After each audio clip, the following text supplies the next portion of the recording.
kita berdoa. Bapa Surgawi, Bapa yang kami sembah dalam nama anak-Mu Tuhan Yesus Kristus, kami berterima kasih untuk pagi hari yang indah yang Tuhan berikan kepada kami. Engkau berkati kami sepanjang malam istirahat kami boleh bangun dengan selamat pada pagi hari ini.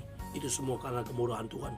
Sebelum kami mulai aktivitas kami pada hari ini, kami mau bersekutu dengan Tuhan, berdoa, memuji memuliakan nama Tuhan, dan mendengarkan kebenaran firman Tuhan melalui channel YouTube ini. Berbicara bagi kami Tuhan, karena kami telah siap untuk mendengarkan kebenaran firman Tuhan. Dalam nama Yesus kami sudah berdoa dan mengucap syukur. Amin. Shalom ibu bapak saudara terkasih dalam nama Tuhan kita Yesus. Semangat pagi. Bertemu kembali di channel Rionando Butar-Butar dalam khotbah 5 menit aja toko 5 untuk renungan harian. Renungan pada hari ini saya ambil dari kitab Roma pasal 12 ayat yang ke-19.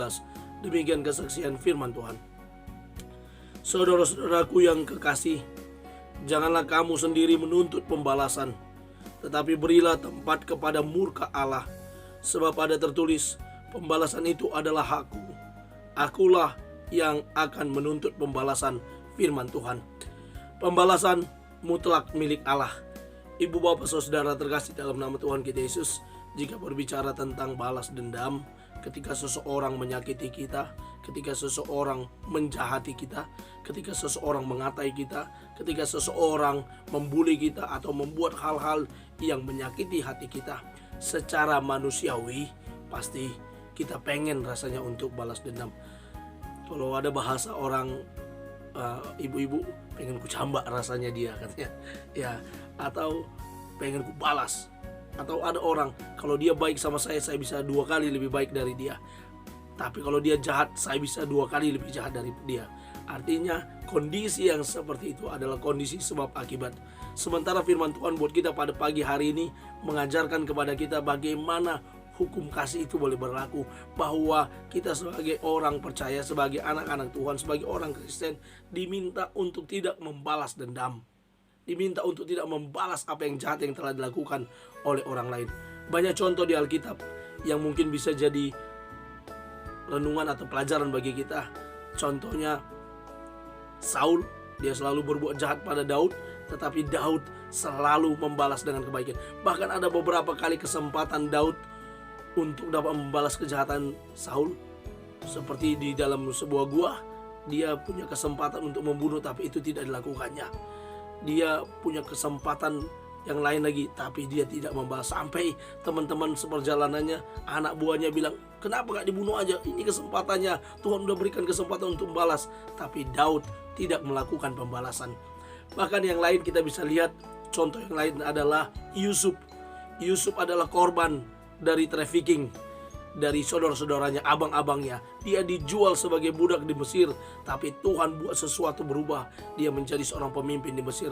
Ketika dia menjadi pemimpin, saudara-saudaranya datang, ada kesempatan untuk balas dendam kepada saudara-saudaranya, tapi itu tidak dilakukannya. Justru perkataan Yusuf itu boleh menguatkan, kamu meraka-rakakan yang jahat kepada saya, tetapi Tuhan meraka-rakakan menjadi kebaikan, memelihara sebuah bangsa yang besar, karena kelaparan ini akan berlanjut 7 tahun katanya. Luar biasa apa yang dilakukan oleh Daud dan Yusuf dalam contoh yang ada di Alkitab yang saya berikan tadi. Ibu bapak saudara terkasih dalam nama Tuhan kita Yesus, dalam nats ini Rasul Paulus hendak mengingatkan jemaat di Roma bagaimana mereka sebagai saudara-saudaranya yang terkasih agar tidak menuntut pembalasan, tetapi memberi tempat kepada murka Allah. Sebab ada tertulis, pembalasan itu adalah hakku. Akulah yang akan menuntut pembalasan, firman Tuhan. Dalam rangkaian perjanjian lama dan baru, kita boleh diingatkan untuk tidak membalas dendam, tetapi memberi tempat kepada Allah. Karena tepat pada waktunya Allah punya cara sendiri untuk memelihara kita. Allah punya cara sendiri untuk membalaskan apa yang jahat yang dilakukan orang.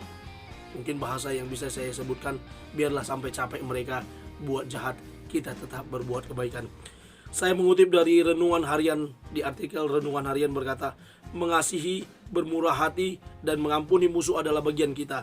Bagian Tuhan adalah menyelesaikan dengan cara dan waktunya Tuhan. Tuhan punya cara sendiri untuk membalasnya. Dia tidak perlu dibela, dia tidak perlu kita tidak perlu membalaskan dendam kepada orang lain, karena Tuhan punya cara untuk mengaturnya.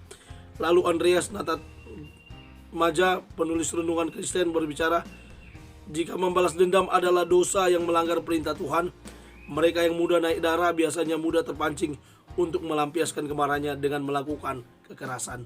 Maka lebih bersabar lagi, sabar, dan kasih. Itulah yang dapat saya katakan melalui renungan harian pada hari ini. Mari kita serahkan pembalasan sepenuhnya kepada Tuhan, dan tugas dan bagian kita adalah mengampuni, sabar, memaafkan, dan mengampuni. Amin. Kita bersatu dalam doa. Terima kasih Bapa untuk firman-Mu yang boleh kami dengarkan. Mampukan kami untuk menjadi para pelaku kebenaran firman Tuhan yang boleh sabar, mengasihi, dan mengampuni. Karena itulah bagian kami, dan pembalasan adalah mutlak milik Allah. Dalam nama Yesus kami mulai aktivitas kami pada hari ini. Kami berdoa. Amin. Selamat beraktivitas. Tuhan Yesus memberkati. Shalom.